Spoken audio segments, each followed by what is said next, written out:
If you're a founder trying to get to your A round, stay tuned and hear from an early-stage VC who, prior to launching a venture fund, built a personal portfolio of 20-plus angel investments.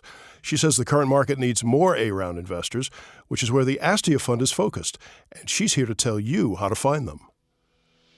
I'm David Hemingway, and this is the Angel Nest, where real angel investors and entrepreneurs partner to build great companies. We've teamed up with Johnnie Walker of Rooled outsourced accounting and CFO services to talk to investors and founders about how ventures are getting funded in this difficult, higher interest rate economy. Rooled are the startup finance experts. And Johnnie, I guess we can say welcome back. This is season 2. It's great to be here again. Yeah. So I guess everyone knows it's become much more difficult to get past the friends and family round and to the big A round. Victoria Pettibone, Chief Investment Officer of Astia, is doing something about it and taking her deep knowledge and experience with early stage investing and applying it to what founders really need now, which is a path to get to the A. Thank you so much for joining us today, Victoria. Thank you. It's a pleasure to be here. Please tell us about Astia and how you and the organization and the fund are adapting to this new world for startups. Well, sure. So Astia is the global pioneer investing in companies led by women. And it's an organization that's been around for over 20 years. So we've been in the market a long time, leveling the investment playing field for women. We launched the Astia Venture Fund more recently, and that's focused on the Series A and B stage companies. But Astia has been working with women-led companies all along the way. So it's amazing to be a part of an organization that brings so much historical knowledge to the table. And I will say, while things are certainly tough out there now, Astia has been through a lot of tough times. You know, there have been a lot of dips and highs and lows. And so I think we are generally optimistic because we know that we will get through this tougher time for entrepreneurs and you know, there'll be another bubble and then there'll be another down and it just keeps going. So challenges may be a little bit different, but they're always surmountable. So, Johnnie, you're the finance guy here, so you know that this kind of difficulty breeds opportunity, right? Yeah, very much so, yeah. And was there a specific decision at this time to build out the venture fund, which was a reaction to some of the equity challenges that have started to appear? Or was that sort of, where did the strategy sort of unfold? So Astia started investing in 2013, and the plan was always to launch a venture fund and invest in various types of vehicles. In 2013, what really took off was our SPV direct investment program through Angels, our angel investing network. And the market said to us, you know, you need to go out and build a real track record before raising the venture fund. We had a track record based on our days of being an incubator and then an accelerator. And we had modeled a synthetic portfolio. You know, had we been investing in those companies, we would have had top quartile performance. Yeah. But the market wanted to see that in action. And so as we built our direct investment platform, we started building that actual track record, but based on the same methodologies we had always used to source and screen deals. And so then once we had some fantastic exits coming out of the direct investment work, we went back out to market to raise the fund. So it was really the timing of having had some terrific exits. Yeah. And then, you know, I think really seeing that the need for the A had grown significantly in that time focused us in on making this a Series A stage fund. That was certainly one of the driving factors for that being the structure of this fund and the focus of this fund. I think that was timely, that we saw huge market opportunity as the larger funds got so large that they went, you know, to these mega rounds, and then there was a kind of influx of angels and seed funds coming in at that early stage, and the gap at the A just became far greater. Yeah, and certainly with what you see with the fundraising now, you know, the Series Seed and everything is obviously still very buoyant, but they've got a big dearth of Series A capital. Yeah. And so really you're hitting the market at exactly the right point. Yeah. And for women, because that's what we're focused in, it's just even worse. You know, the numbers are, you all probably know, but across venture, 2% of venture capital goes to women CEOs. Yeah. And then if you look at male-female co-founding teams, the numbers are, depending on whose data you look at, maybe 8%, maybe 10%, but it's still dismal and far from the numbers of women who are starting companies. Yep. So one of the conversations that I hear now in the very, very early stage that you didn't used to hear is, even if we fund this company, how's it going to get to the A round? Absolutely. Because you don't want to fund a company that then gets stranded, right? Right. And that's interesting because that's what Rooled does so much of, is figuring out what those economics look like. And I wonder if that takes on more importance now, even in the seed stage. So I'm curious, Johnny, how you and Victoria started working together. Yeah, no, totally. So I think with we met some 13, 14 years ago, I think, through the Columbia network. Originally, and then just obviously stayed in touch, and then we've had the opportunity to work on some companies together. Now, he's not being fully honest. You were my teacher at SEPA. That's true. Yes, that's true. There we go. I went to grad school at the School for International and Public Affairs, and Johnny taught one of the classes that I took, and it was fantastic. I mean, I was drawn to that school because of all the practitioners working there, and I was later I was doing a career shift. I was later in my career. I was in my 30s. I just had my daughter, and I really appreciated the sort of level of expertise that Columbia brought around the table, and people like Johnny, getting to work with him was really fun. So he was my teacher. Well, I'm very, very grateful for that, and obviously for that opportunity. But the teaching was a great way to actually get engaged with people. We had such potential, obviously, as well in the marketplace. And I think with folding in that social enterprise side, it was a great way to bring the structure of finance to something that was, had a lot of this mission significance behind it. And I found that personally very satisfying. So it was a great time, and then certainly enjoyed the teaching for years after. And obviously that helped us get to know each other, and then there was opportunity to work with some companies as well. But I think the most notable being Goalsetter, which we had we've been support for some 4 years now, which has been a fantastic company. And from Rooled standpoint, we've done a lot in the fintech sector. So, Goalsetter fits very neatly into that. Tanya is a wonderful CEO. And it's been a great experience, I think, working with that company. Yeah. And it's one of the exciting things about being able to invest at the seed is that then you can really be hands-on helping the founder build that initial team of the finance professionals that we brought in, and being able to connect her with Rooled was fantastic. And just seeing the company get to the point, from the seed and get it ready for the A. And the exciting story about Goalsetter is the timing was great. It was right. So we invested at the seed through that direct investment program. And then we were raising the fund. And then by the time we had raised the fund, Goalsetter was ready for the Series A, and we were able to work with Tanya and find another investor to lead the A, so not us, a really fantastic investor, Astia Ventures. And then we participated with the Astia Fund in that A round, and now sit on the board and continue to be very hands-on. Yeah. I think it's a great case study, actually, of, in raising that A, and even, what was this, sort of 2 years ago, something like that, I think. So before the kind of equity challenge that has emerged in the last 12, 18 months.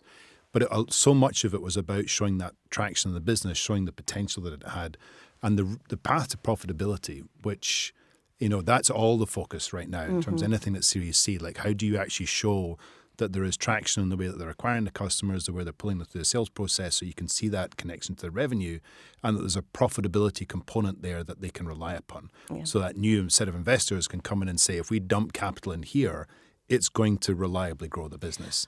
Well, and that was something that I remember we had to go through with Goalsetter just to be able to get that picture sort of refined enough so that it had that kind of potential to raise the funds. Yeah, and I do think something about women-led companies is that very often they are focused on profitability earlier, because in general, if you're raising less money, on compared to the guy, you're going to be far more capital efficient, and you're going to really push towards, how am I going to fund this business if I don't get that next round or that huge round or whatnot.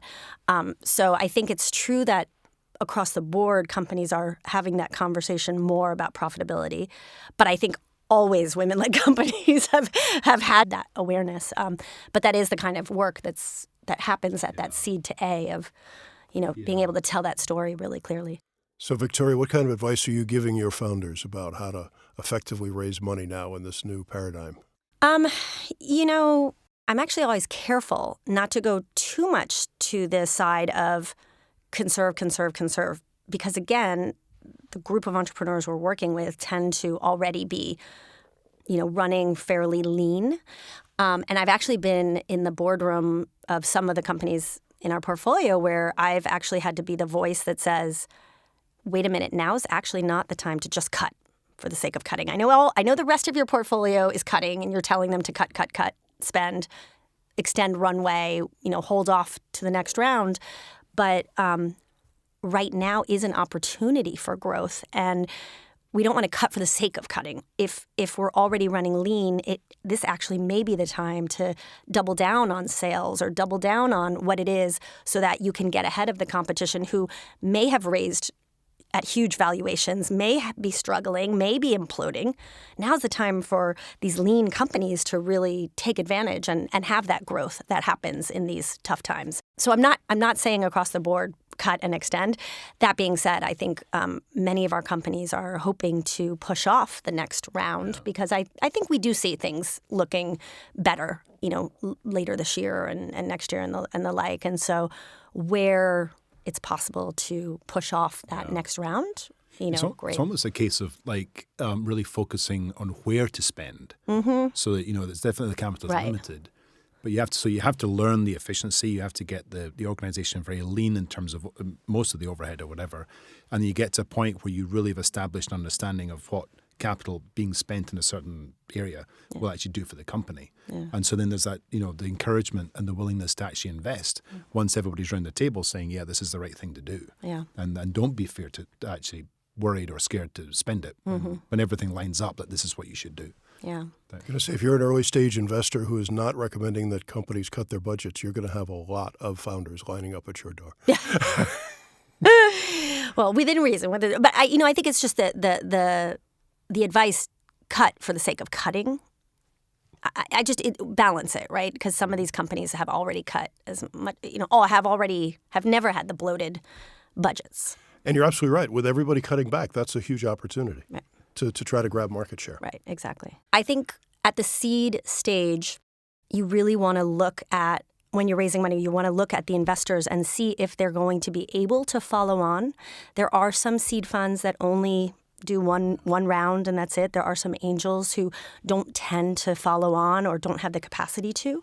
And they're fine to have on the cap table, but then make sure you're bringing in some investors who, as long as you're doing well, will be there to bridge you to the next round, because chances are you are going to need a bridge. And you're going to set of insiders who have capital on reserve. So really good question to ask a fund when you're in that process is, what is their reserve policy, and do they plan to follow on so that you can get to that next round. So that's one. Which is, and it's often given advice to the entrepreneurs to do your research on the funds and look at the dynamics and talk to other portfolio companies that they've been investing in, just to see how they typically manage that sort of reserve type element as well. And then if you're in the lucky position of having a fully subscribed round, oversubscribe. Yeah. Oversubscribe. Take the money. I cannot tell you how many times I've had an entrepreneur turn down money because they don't want to overly dilute themselves at the seed.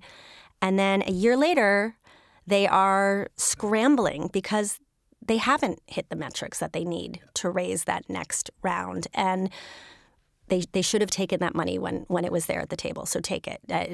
You should be way less concerned about that dilution now. You should be concerned about what's going to happen if things don't go quite according to plan, which they never do. So I asked someone recently what founders are doing with AI, and they said, you mean besides putting it in every deck? Yes. What are you seeing in AI? Well, I think that's right. I think it's, sort of showing up everywhere. And we've seen that with other industries in the past. I think it's too soon to tell who the winners are going to be. I think it is a bit of, Wild West out there. And but I think there's a lot of exciting opportunities. We just had a very wonderful exit from a company based in Ireland that has been doing AI all along, but it wasn't they didn't even call it AI, but it certainly was. It was speech recognition for young children's voices. And the company had just an extraordinary product based on so many thousands of hours of data, and now it's being called by everyone AI, speech recognition AI, and it's a wonderful application of that technology. So I'm excited by the opportunities for AI, but it is everywhere. So I'm also a bit skeptical when I see it in a deck. You're not overtly looking for AI opportunities? No, because I look more, I'm looking for large problems and real solutions. And if that solution includes AI, if that makes sense for the solution, then yes. But I'm not going out looking for an AI because that's the hot thing. Because I also think that there are incredible opportunities that may not need AI to solve them, and those are going to do incredibly well as well. So it's not a driving force for me. Yeah. More founders getting to the A round means more founders getting to the exits, and that'll make all of us very happy. Victoria Pettibone of the Astia Fund, thank you very much for joining us today. Thank you so much. It's been a pleasure. Thank you again, Victoria. You can find contact information for our guest today at our website, theangelnest.com, where you can also reach me if you know of a company or an exciting opportunity, AI or otherwise, that we should talk about. My email is david@theangelnest.com. I'm David Hemenway. We produce The Angel Nest with help from David Newhoff at the beautiful Art Deco Film Center building just west of Times Square in New York. Thanks for listening, and here's hoping my fellow investors and the founders they support find their next great venture. So long until next time.